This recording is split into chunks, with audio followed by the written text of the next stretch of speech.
1938, première victoire 100% française dans un Grand Prix.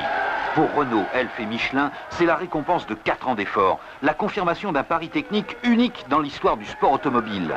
Faire gagner une Formule 1 avec un moteur suralimenté.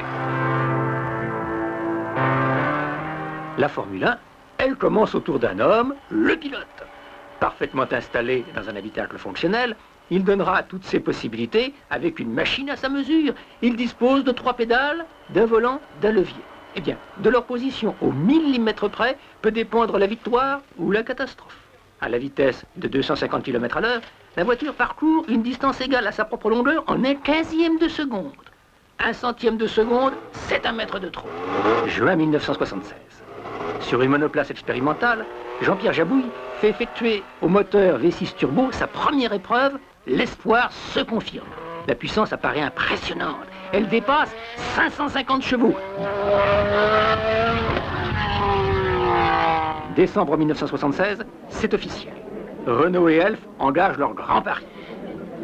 Après les épreuves de promotion, les rallyes, les courses de prototypes, la Formule 2, désormais, la Formule 1 sera leur objectif commun.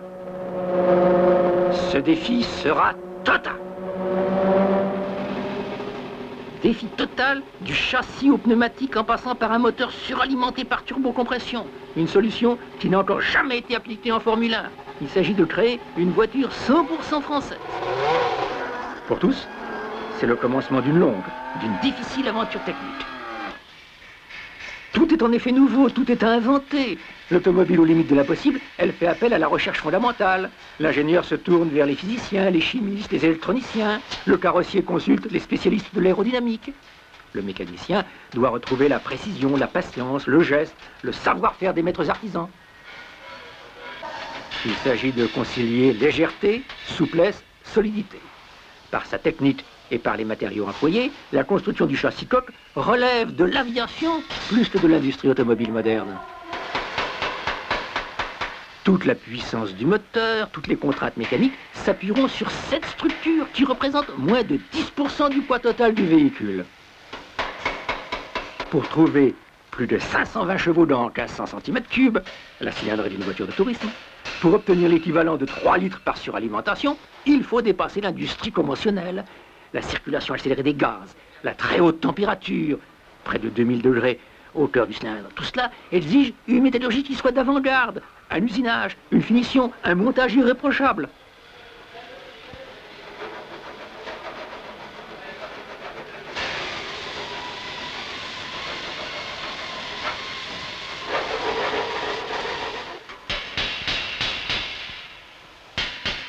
Tout devient démesuré, nouveau, difficile à imaginer.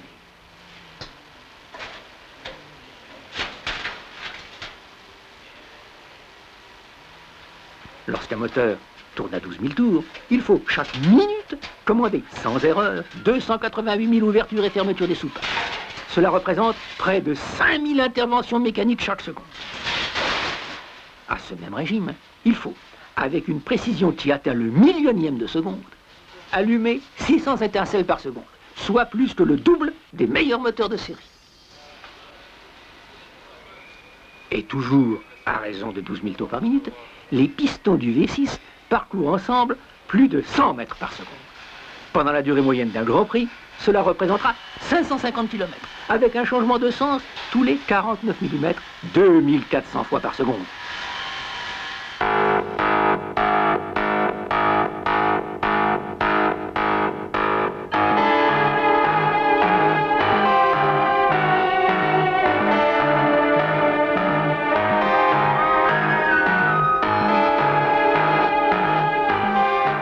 De nos jours, un moteur et un châssis, aussi performants soient-ils, ne suffisent plus pour gagner. Un troisième facteur essentiel entre en jeu, l'aérodynamisme. Là encore, il y a du savoir-faire dans l'air, un certain sens du mouvement des corps dans un fluide, un coup d'œil exercé qui sait rapprocher la forme de la fonction.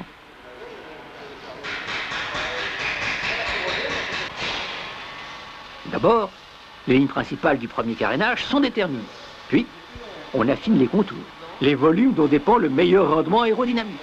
Enfin, l'automobile carrossée est étudiée en soufflerie. alors 38. Idem 27, bêta 0 degré, arrière 4e coupe, équerre 1 cm sur capot avant.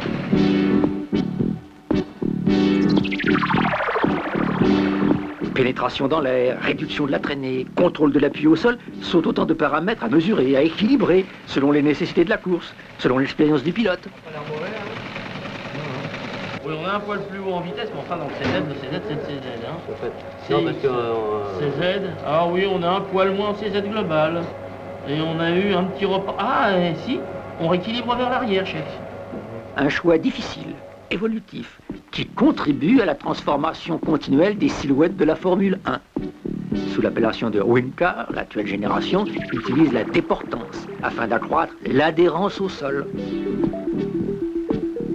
Donc, des formes sans cesse remises en cause sur le modèle en plâtre de la carrosserie d'origine. Le plasticien matérialise les modifications, reprend un carénage, déplace une prise d'air en fonction des essais. Avec l'expérience, la carrosserie évolue dans sa forme et dans son poids. Faite d'un solide textile synthétique imprégné de résine plastique, elle pèse aujourd'hui moins de 20 kilos. Là encore, le progrès est permanent. En 2 ans, à résistance égale, cette enveloppe fine et rigide, constituée d'une 40aine de pièces, a perdu plus que la moitié de son poids. C'est important. Même si l'on dispose d'une grande puissance, chaque kilogramme gagné compte.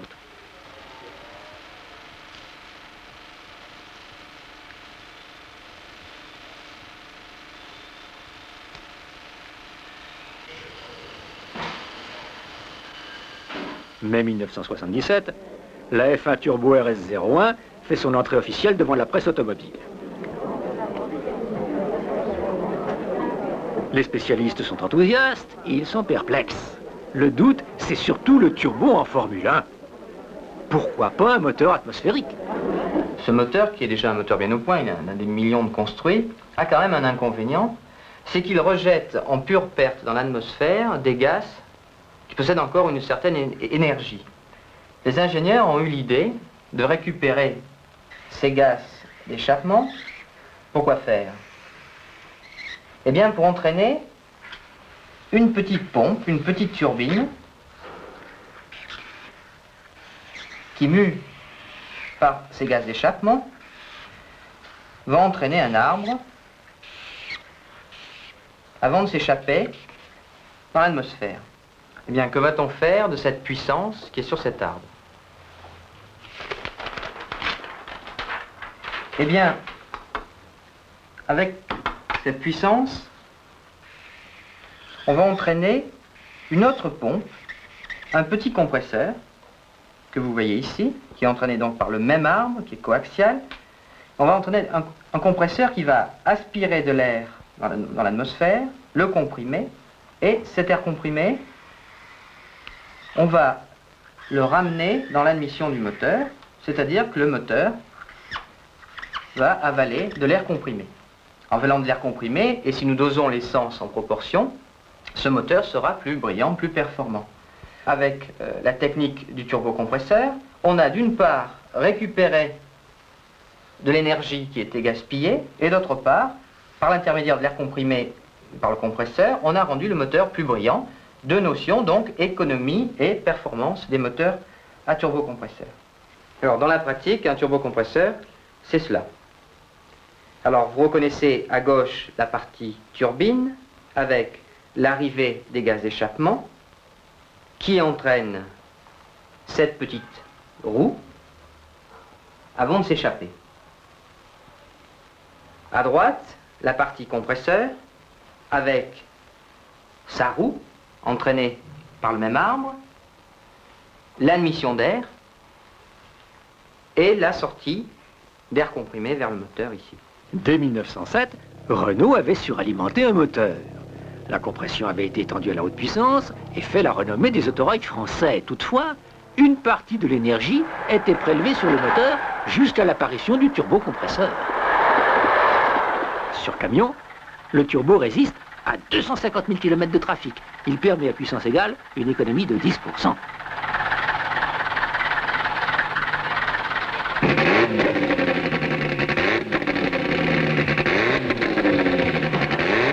adapté à la Renault 5, le turbo place ce modèle au plus haut niveau des grands rallyes internationaux. Commercialisée, la voiture sera la plus rapide des petites européennes de série. Associé au moteur de base V6, champion d'Europe 77 de Formule 2, le turbo prouve avec éclat ses aptitudes sportives en remportant les 24 heures du Mans 78. En Formule 1, confrontation au sommet de la compétition automobile, le progrès, l'invention technique font la loi chez tous les constructeurs. Pour Renault, les difficultés de mise au point sont en rapport avec l'ambition de ce projet. Ce sont 25 000 km sur piste, sans compter les grands prix qui auront permis de maîtriser ce puissant, ce tout nouveau bolide confié au pilote d'essai Jean-Pierre Jabouille. Il s'agit d'abord de créer une nouvelle conduite qui tienne compte du temps de réponse du turbo et de sa puissance. Il faut partir, s'arrêter des centaines de fois, souvent après un seul tour de circuit pour un petit tour de vis. Passer des heures de mécanique au stand, dans le camion atelier. C'est mieux qu'on essaie de remettre la puissance normale du moteur pour les Tout températures. est étudié, apprécié, mesuré, enregistré.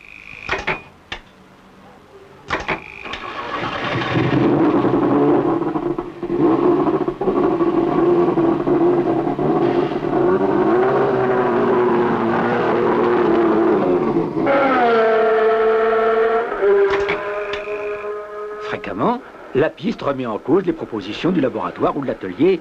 Les résultats, en effet, sont incertains. L'équipe doit apprendre vite à faire face aux difficultés, à surmonter l'amertume des échecs. Tu freines plus, c'est ça le problème. Hein? Quel est le problème? Le problème, c'est qu'à l'heure actuelle, je rentre trop vite à l'heure actuelle Oui. dans le virage, Oui. et le freinage n'est pas très bon. Un arrêt sur 1 seconde et demie, c'est 1000 kW. 3 fois la puissance du moteur à faire supporter par les freins.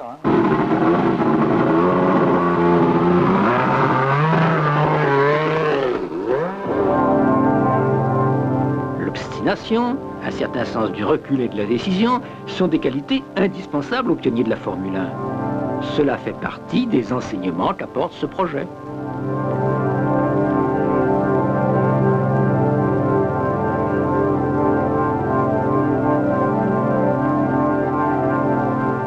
Deux tiers du temps sur la piste, un tiers au banc des essais, cela pour chaque nouveau moteur.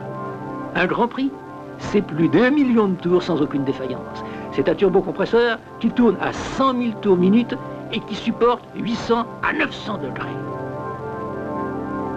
Second moteur de la compétition, l'imagination. 6, 8, 12, voire 16 cylindres, tout est tenté pour gagner de précieux centièmes de seconde. Prise d'air surélevée, aileron avant et arrière, prise d'air latérale, spoiler, stabilisateur mobile, 4 roues motrices, puis 4 roues directrices.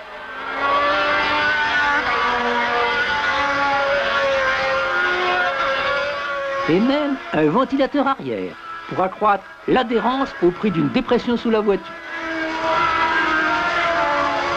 Toujours à la recherche du meilleur appui, la coque devient une aile renversée. C'est avec le turbo la dernière nouveauté des circuits.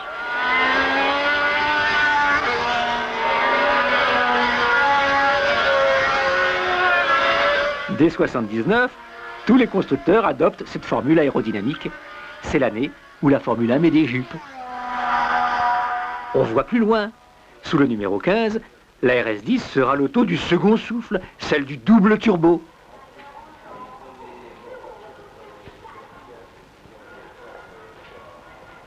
En mai 79, une entrée officielle est remarquée. Nouvelle silhouette et nouveau pilote, René Arnoux rejoint Jean-Pierre Jabouille. La grande rencontre a commencé bien des années auparavant avec les formules de promotion Renault Elf.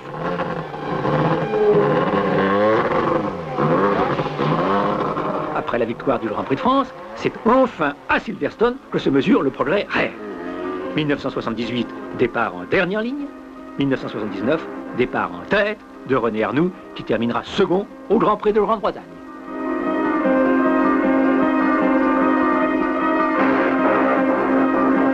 Dorénavant, il faudra tenir compte des voitures jaunes dans le championnat du monde de Formule 1. Les pionniers du moteur turbo suralimenté font des adeptes.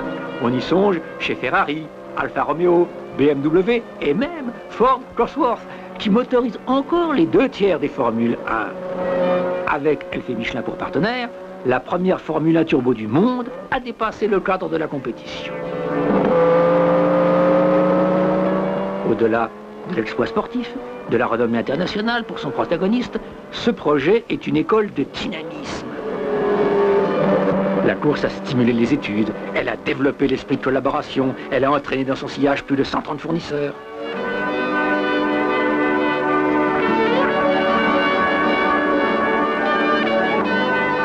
L'automobile à la limite de l'impossible, c'est un ambitieux projet.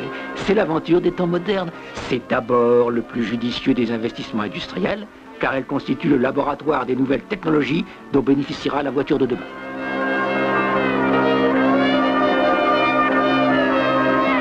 Avec la collaboration d'Albert Ducrot et l'équipe Renault Sport.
Ça fera so.